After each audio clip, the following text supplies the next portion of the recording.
My girlfriend posted a quote on Facebook after an argument. Sometimes you have to walk away from toxic men.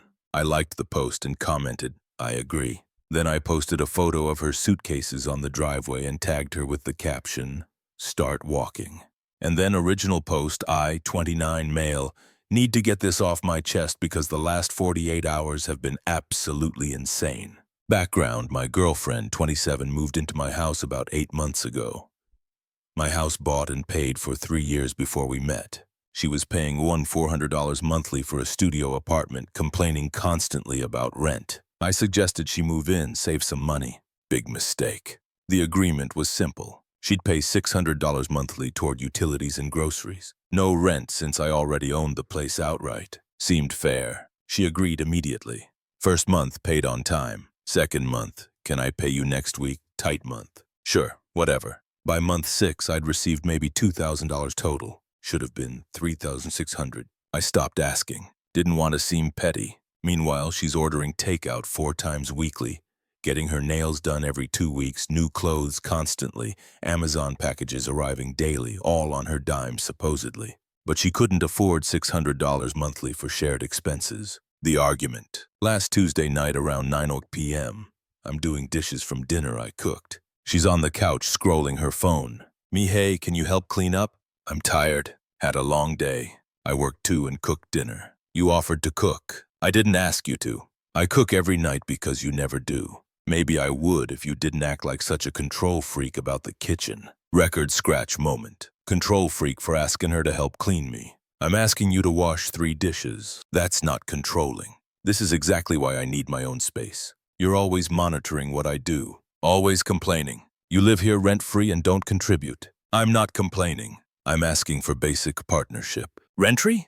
I pay $600 a month. You've paid maybe $2,000 in 8 months and my mortgage is around $1,800 monthly plus utilities plus groceries you eat. You're getting a massive discount and acting like I'm the problem. She stood up, face red. I can't believe you're keeping score. That's so toxic. I'm done with this conversation. She grabbed her phone, went to the bedroom, slammed the door. I finished the dishes, went to bed around 11 o'clock. She was already asleep or pretending to be. The Facebook post. Wednesday morning. I woke up around 6:30 a.m. Checked my phone. Notification. Girlfriend posted on Facebook. The post. Sometimes you have to walk away from toxic men who keep score of every little thing and make you feel guilty for existing. Know your worth, ladies. Don't let anyone dim your light. Posted at 11:47 p.m. right after our argument. Already had 23 likes. Comments from her friends. You deserve better. Don't let him treat you like that. Red flags everywhere. I sat there, coffee getting cold, reading the comments. She'd made me the villain in a story where I asked her to wash dishes. Then something clicked. She wanted to walk away from toxic men. Cool. I'd help. I liked her post. She probably thought it was an accident. Then I commented. I agree. Sometimes you really do need to walk away. 5 minutes later, my phone buzzed. Text from her. Did you just comment on my post? Yeah, you're right. People should walk away from toxic situations. That wasn't about you. Funny. Posted right after our argument, but okay. You're making this a bigger deal than it is. Nope. Just agreeing with your wisdom. In fact, I'm going to help you walk away. What's that supposed to mean? I didn't respond. Got dressed, went to the garage, found her suitcases. She'd stored them there, brought them inside, started packing the packing. She came out of the bedroom around 7:45, saw me folding her clothes into suitcases. Or what are you doing? Me helping you walk away from this toxic situation. Are you serious right now? You posted publicly that you need to walk away. I'm assisting your clothes, your shoes, your bathroom stuff, all getting packed. This is insane. It was just a post. Me a post calling me toxic to all your friends after I asked you to help with dishes. So yeah, let's solve the problem. You leave. No more toxicity. You can't just kick me out. My house. Your name's not on anything. You're basically a guest who stopped paying their share months ago. I need time to find a place. You've had 8 months to pay your share. You've had years to save money, but you've got new clothes, fresh nails, constant takeout. You'll figure it out. She started crying. Where am I supposed to go? Me? Not my problem. You wanted to walk away. Walk. I finished packing 3 suitcases, 2 boxes of random items, her laptop bag, carried them to the driveway, arranged them nicely, took a photo, posted on Facebook, tagged her. Caption, "Start walking." Posted it at 8:30 a.m. The immediate fallout. Her phone started blowing up immediately. Mine too. Her friends calling her. My phone ringing. Her mom, her sister, even some mutual friends ignored all of it. Told her, "You've got until 6 p.m. to get your stuff. After that, I'm donating it." Her, "You can't do this." Me, "Watch me." 6 p.m. Get it gone. She called her mom sobbing, screaming about how I was throwing her out on the street. Her mom apparently offered to come get her. By 10 a.m. her mom arrived. Older version of my girlfriend. Same attitude.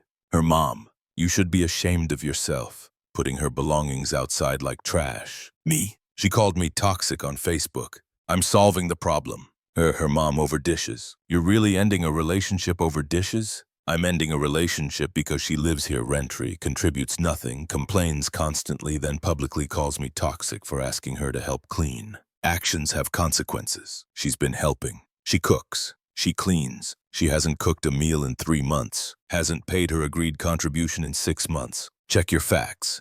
Her mom loaded the suitcases into her car. My girlfriend stood on the driveway crying, staring at me like I'd killed her dog. Her, "I can't believe you're doing this." Me, "I can't believe you posted that garbage on Facebook." We're even. They left around 11 a.m. I changed the locks by noon. Cost $180. Worth every penny. Update 1. 3 days later. The fallout has been absolutely wild. Buckle up. The social pressure. Within hours of my post, I was getting messages, not just from her friends, from my friends too. People I've known for years suddenly questioning my character. One buddy, "Dude, that post was harsh. You really threw her out." Me, "She called me toxic publicly. I agreed and helped her leave him. But the Facebook post kind of petty me." Her, "A post calling me toxic wasn't petty. She didn't name you." Me, "Posted right after our argument. Everyone knew. Stop defending her." Lost a few people over this. Turns out they weren't really my friends anyway. They were couple friends, people who knew us as a unit. They picked her side. Fine. The financial discovery. Thursday morning. I was cleaning out the bedroom.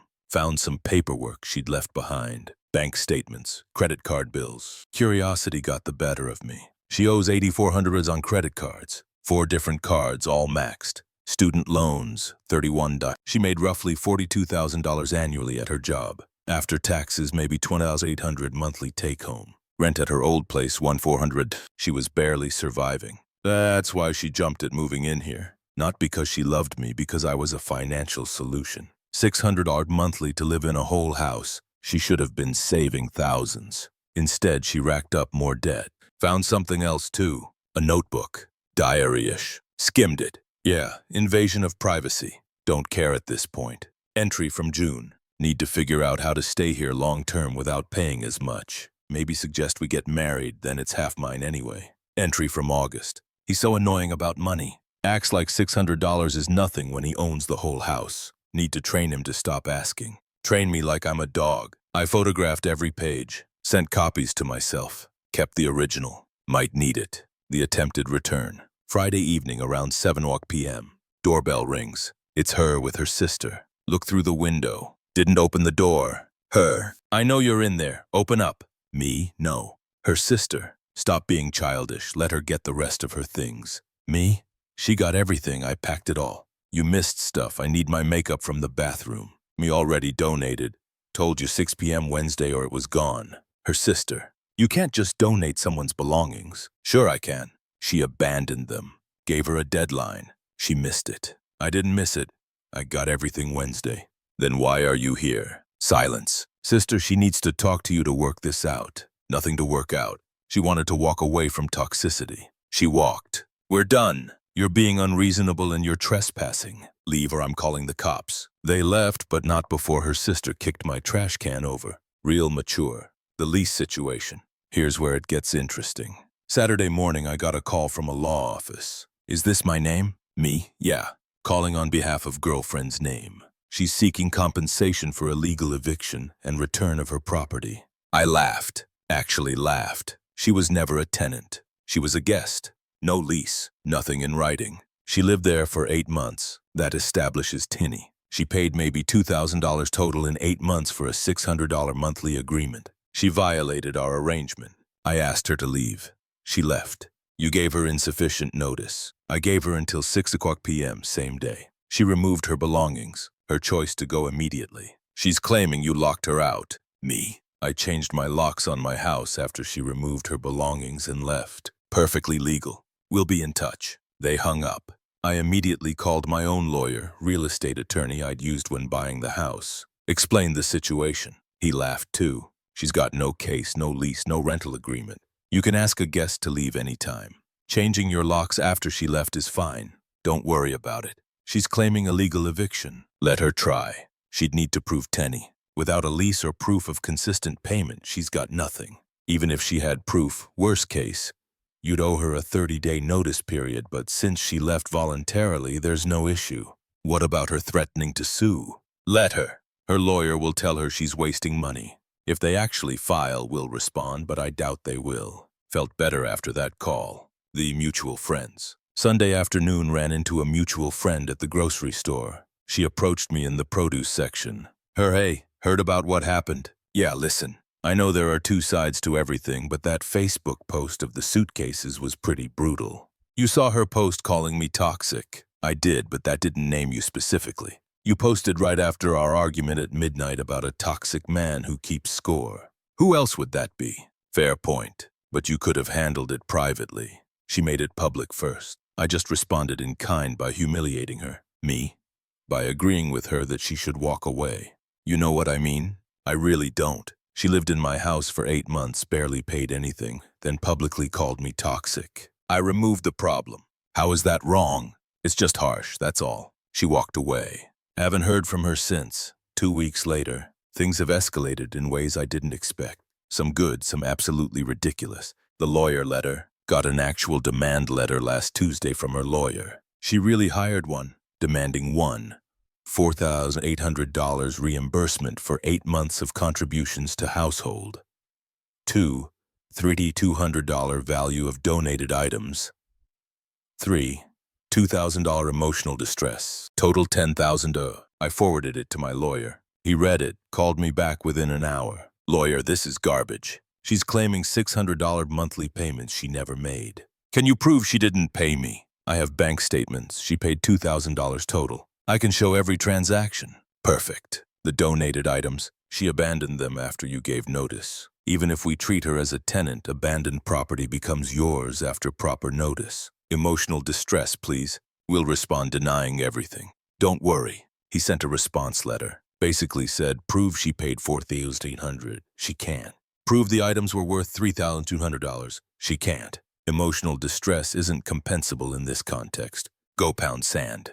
Her lawyer went quiet after that. The work drama. Here's where it got weird. My ex works at a marketing firm. I work in software development. Different industries, different companies. Wednesday, I got an email at work from HR. Please schedule a meeting with us regarding a personal matter. My stomach dropped. Called HR immediately. HR rep, we received a complaint about harassment. Me from who? A third party. They claim you've been harassing someone outside of work and it's affecting our company's reputation. Who filed this? We can't disclose that, but we need to discuss it. Meeting was Thursday morning. I brought printed documentation.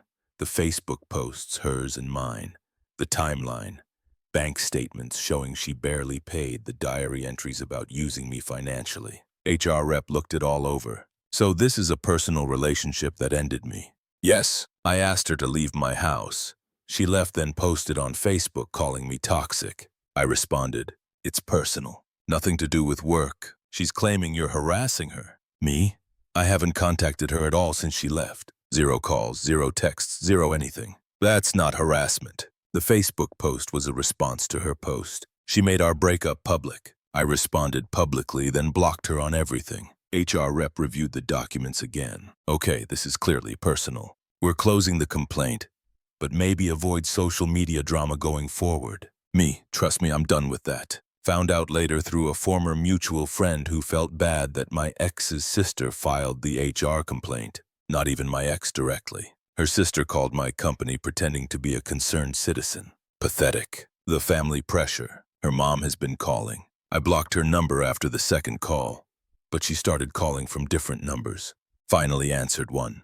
Her mom, we need to talk about this situation. Me? No, we don't. My daughter is devastated. She's having panic attacks. She can't sleep. Me, not my problem. You threw her out with nowhere to go. Me, she's living with you. She's fine. She's not fine. She's depressed. She might need medication. Again, not my problem. She chose to publicly call me toxic. I agreed and helped her leave. Actions, consequences. Her mom, she made a mistake. She was upset. You're really going to hold one Facebook post against her forever? It wasn't the post. It was 8 months of her using me financially while contributing nothing. The post was just the final straw. I'm done discussing this. She loves you. She loved my house and my lack of rent. Check her diary entries about training me to stop asking for her share. She's manipulative. Her mom. You read her diary? Me? She left it here. Found it while cleaning. Real eye-opening stuff about how she planned to marry me for the house. That's your twisting her words. I'm a literal reader. I photographed every page. Want me to send them to you? See what your daughter really thinks? Silence. You're a cruel person. I'm a person who got used and ended it. Stop calling. Block that number too. The property claim. Last Friday got a text from an unknown number. Her again, obviously. I left my grandmother's necklace in the bedroom drawer. I need it back. It's a family heirloom. I remembered that necklace. She wore it maybe twice in 8 months. Claimed it was valuable. Me, nope, don't have it. I left it there, checked the drawer. Already cleaned out everything. Donated what was left after you missed your deadline. You donated a family heirloom. If it was so important, you should have gotten it Wednesday. I gave you a deadline. You missed it. I'm calling the police. Go ahead. Tell them you left property at your ex-boyfriend's house and missed the deadline to retrieve it. See how that goes. She actually did call the police. 2 officers showed up Saturday morning. Officer, sir, we got a report about stolen property. Not stolen, abandoned. I asked her to leave.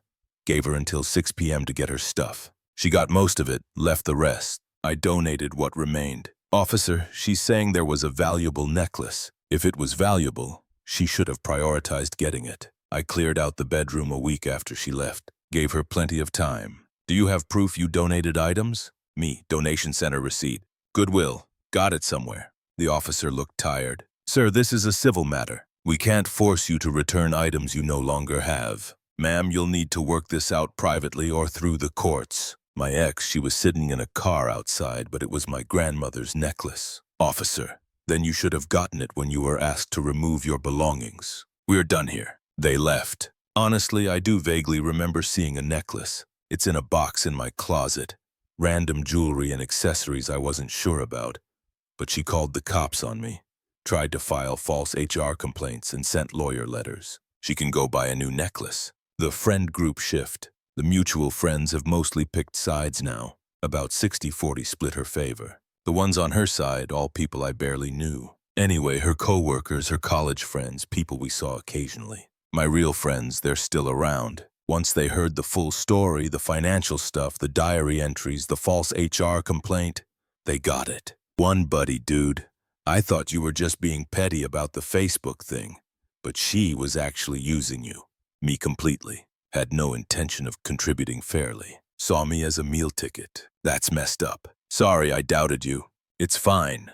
The Facebook post looked bad without context. Still a power move, though. Posting the suitcases was savage. She wanted to walk away from toxicity. I helped. Lost some people. Kept the real ones. Honestly worth it to see who actually cared. 5 weeks later. Time to wrap this up because honestly I'm tired of thinking about it. The legal resolution. Her lawyer sent one more letter 3 weeks ago. Reduced demand $5,000. Final offer to settle amicably. My lawyer responded. Counter offer 0. Alternatively, we'll file a countersuit for unpaid rent, utilities, and groceries. Client has documentation of agreed $600 monthly contribution with proof of only $2,000 paid over 8 months. Shortfall, $2,800. Add in half of groceries and utilities over that period. Client paid everything. We're looking at $4,500 owed. Client willing to forgive debt if your client drops all claims immediately. Never heard back. No lawsuit was filed. Guess her lawyer told her the truth. She'd lose and owe me money. The necklace drama. 2 weeks ago, the necklace situation came to a head. Her mom called from yet another number I hadn't blocked yet with a new story. That necklace is worth $4,000. It's been in our family for generations. We want it back or we're taking legal action. I'd had enough. You know what? Fine. Come get it. But I'm giving it directly to her in person with a witness present. Tomorrow at noon, my driveway, she signs a document saying she received it and we're done forever. Bring a notary. Her mom agreed. Next day, they showed up. My ex, her mom, her sister, and a notary they brought. I handed over the necklace. She signed the document. My lawyer had drafted it. Basically a receipt and agreement that she received all remaining property and had no further claims. As she was leaving, she turned around. You know, you didn't have to be so cruel about all of this. Me. You called me toxic on Facebook, filed false complaints with my job, sent legal threats, tried to manipulate me for 8 months. I just ended a bad situation. That's not cruel. That's self-preservation. Her, I did love you. Me, no you didn't. I read your diary. You loved my house and my money. You loved not paying rent, but me, never. That's not fair. Life's not fair. You learned that when your financial plan walked away. They left. Haven't heard from them since. The financial aftermath. Total cost of this disaster. Locksmith $180. Lawyer fees $850. Time wasted. Priceless. But also money saved monthly by not supporting her $800+. Utilities, groceries, entertainment. She never paid for. 8 months of that, $600 saved going forward annually. Peace of mind. Can't put a price on it. So financially, I'm way ahead. The social media epilogue. The Facebook post of the suitcases has 327 likes now. More than her original Toxic Men post. The comments are split, but the majority are supportive. Sometimes people need to face consequences. That's what happens when you publicly call someone toxic, play stupid games, win stupid prizes. Her original post is still up. She never deleted it. My comment is still there. I agree. Every time someone brings up the situation, I just share both posts. People can decide for themselves who is toxic. The personal growth. 5 weeks later, my house feels like mine again. I'm not walking on eggshells, not wondering why groceries disappear without contributions, not getting passive-aggressive comments about keeping score. I'm sleeping better, eating better, actually enjoying my home. Started dating again last week. Coffee with someone I met through friends. She has her own place, her own career, her own life. We split the check without drama. When she asked about my last relationship, I kept it simple. She wasn't ready to be an equal partner. It ended. No need to get into Facebook drama and suitcases on driveways. That's for Reddit. The reflection. People keep asking if I regret the Facebook post. The suitcases, the public call-out. Honest answer, no. She made our breakup public first. Called me toxic to everyone who'd listen. I just agreed and acted accordingly. Could I have handled it privately? Sure. Packed her stuff, asked her to leave, changed locks quietly, but she chose the public arena. So I played the same game. Did I lose some friends? Yes. But they weren't really friends if they supported someone who used me financially and called me toxic for asking for basic contributions. Did I make enemies of her family? Yes. But they raised someone who thought training their partner to accept financial manipulation was acceptable. Their opinions don't matter. Did I come out ahead? Absolutely. The lessons. What I learned from this mess. 1. Don't let people live with you without a clear written agreement, even if you love them. 2. If someone makes you the villain publicly, defend yourself publicly. Don't let false narratives stand. 3. Pay attention to financial patterns. If someone can't contribute equally when they clearly have money for other things, they're choosing not to contribute. 4. When someone shows you they're using you, believe it. Don't make excuses. 5. Diaries left behind are fair game. That's not invasion of privacy. That's information gathering after someone's already gone. The current status. I'm in my house. It's clean. It's quiet. The fridge has food I bought that I'll actually eat. The bills are paid by me without wondering if someone else will chip in. My ex is living with her mom, probably still complaining about how unfair I was, probably still telling people I'm toxic, probably still avoiding responsibility for her own choices. Her flying monkeys have stopped calling. The legal threats have stopped. The drama has finally died down. Life's boring again. And boring is exactly what I wanted. She wanted to walk away from toxic men. I made it easy. She should thank me. Really, I solved her problem. As for the Facebook post, still up, still public, Still a reminder that if you're going to call someone toxic on social media, they might just agree with you, and that agreement might come with your suitcases on the driveway. Worth it. Absolutely. Thanks for following this mess. Time to close this chapter and actually move forward.